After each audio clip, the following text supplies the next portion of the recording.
So from where I'm standing here, this is the Heritage Walk. So it comes off, I drove down to the centre here, but it comes off a main road, which is Shakespeare Street, and you can drive your car in, or you can walk through and have a look at all the different sections. So this sort of area here is the main Catholic and Roman Catholic section. It is really strange, as we can see here is the memorial to the South Sea Islanders. I don't know why it's in this particular area. It's for some further research, but here we go here. So we've got some representations of the sugarcane and also an anchor as well, and it does say that the anchor is from one of the original ships. And we'll have a look at this plaque a little bit more close up. And it says here, this plaque is done by the Mackay South Pacific Islander Funeral Fund to commemorate the 150-year anniversary of indentured Kanakas who were buried in unmarked graves in the Mackay Cemetery, and that's from 2013. So, where are the unmarked graves? Let's go have a look.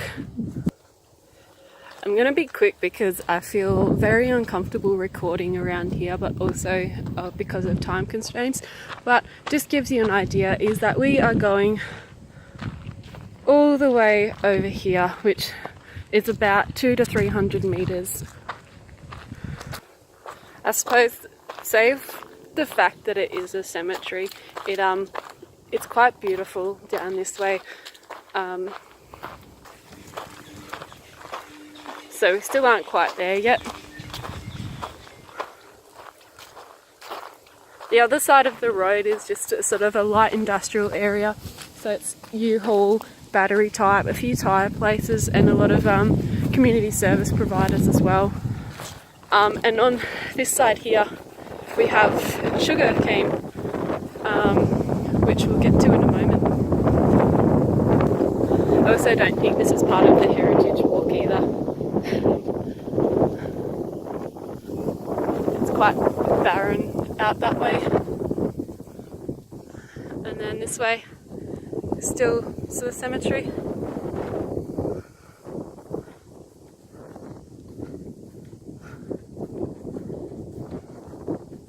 The stormwater drain.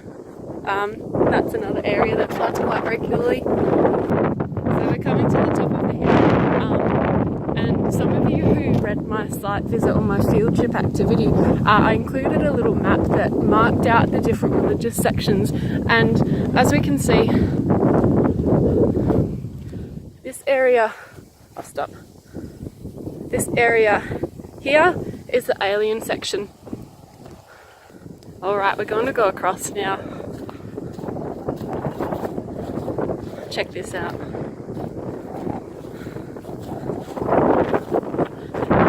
Here is that stormwater drain. So there's probably a good 75 to 100 meters between the end of the cemetery and then downhill, uphill over to the alien section. So here we go.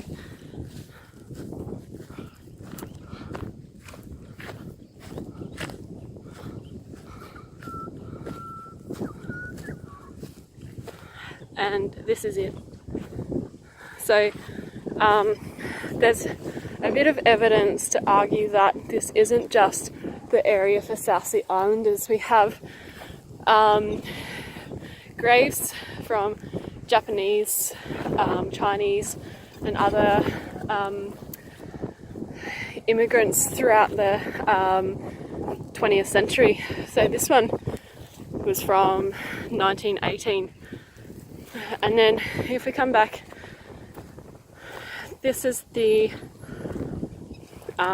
grave project finished by Marion Healy and the South Sea Islander Association it was only in August this year that it was finished, and there's 114 tombstones made that they invested their own money in, so it's a really important project to them to acknowledge the islanders buried here. It feels a little bit symbolic to be looking over the sugarcane fields to know that this is the whole purpose of them being here.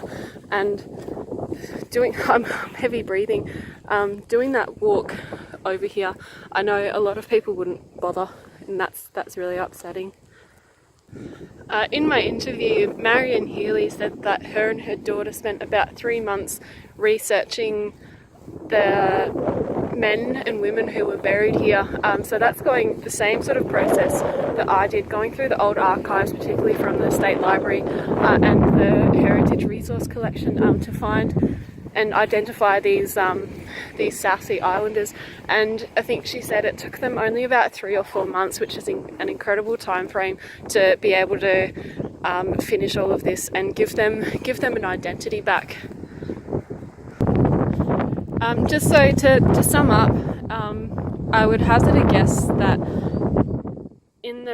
in the rainy season you wouldn't be crossing this storm drain area. You would be probably parking along here on this general commercial road and having, there's no fence, there's nothing physically, there's nothing aesthetic here.